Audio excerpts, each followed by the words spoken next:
In Cagayan alone, in Norte, in Cagayan Valley alone, in the town of Santa Ana, Cagayan, if I am not mistaken, there are more than 10 offshore gaming operation, gambling areas, gambling companies inside Santa Ana, Cagayan.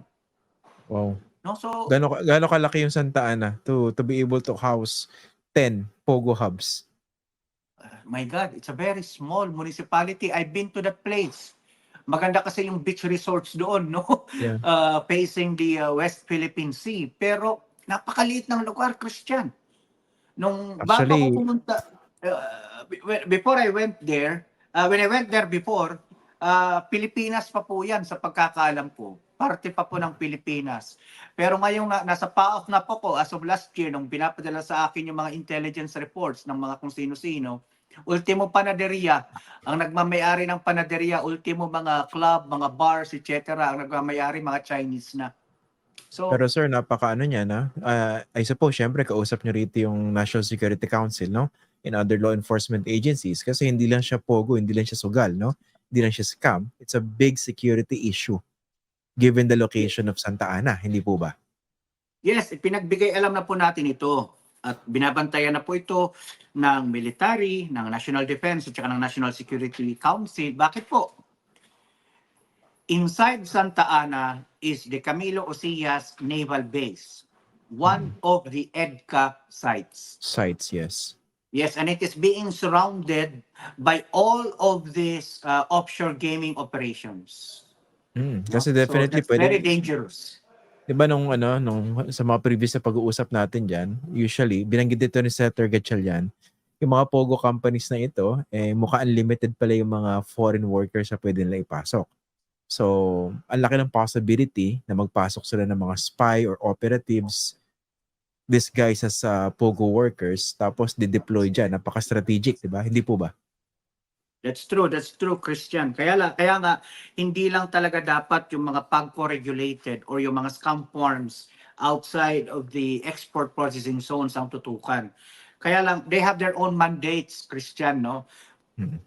Law enforcement cannot go get inside without the imprimatur of the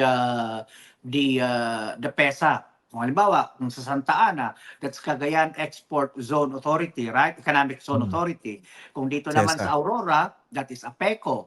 Aurora, I forgot the name, sa APECO. Then kung sa Bataan, ganun din, and so on and so forth. So, kinakailangan tingnan talaga ito kasi ito yung isang bahagi ng problema na hindi na pag-uusapan. Lagi tayo nagpo-focus sa mga scam farms sa Luzon and so on, pero nakakalimutan natin yung mga posibleng mga nangyayaring scamming din sa loob nitong mga PESA sites na ito. Bilang pagtahilan po dito sa part na ito na pinag-uusapan natin, ano, itong mga economic zones, they're meant to boost the economic activities doon sa mga lugar na yan, to encourage more investors. Pero syempre, hindi naman yan dapat maging cover for these illegal activities. Taking advantage of our tax perks, for instance, diba, doon sa mga areas na yan. So, yun ang puntong dapat. At least, maganda na hina-highlight nyo po yan, no? Pero balik po tayo dito sa sa mansion, no? Nakakagimbal nga lalo yung comparison nyo, no? Mukhang mapapahiya, sabi nyo, yung mga property nila El Chapo at saka ni Pablo Escobar. Pablo Escobar. Okay. Nasilip na po ba paano na ipatayo yon yung ganong kalaking property?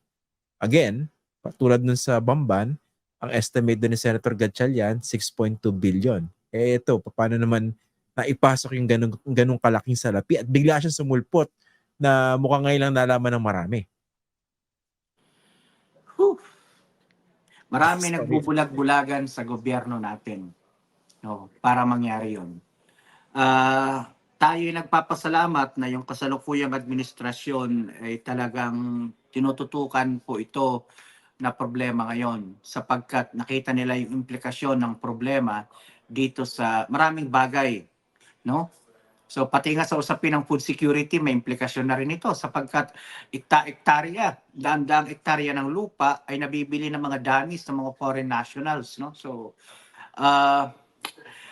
really we have to call to task the local government units, Christian, no? Kaya kahit papaano kami ay matindi ang pasasalamat natin kay Governor Pineda at saka kay Vice Governor Nanay Lilia Pineda sapagkat they've been proactive this past several weeks in investigating within Pampanga these problems in relation to the scam farms, to the Pogo farms na yan.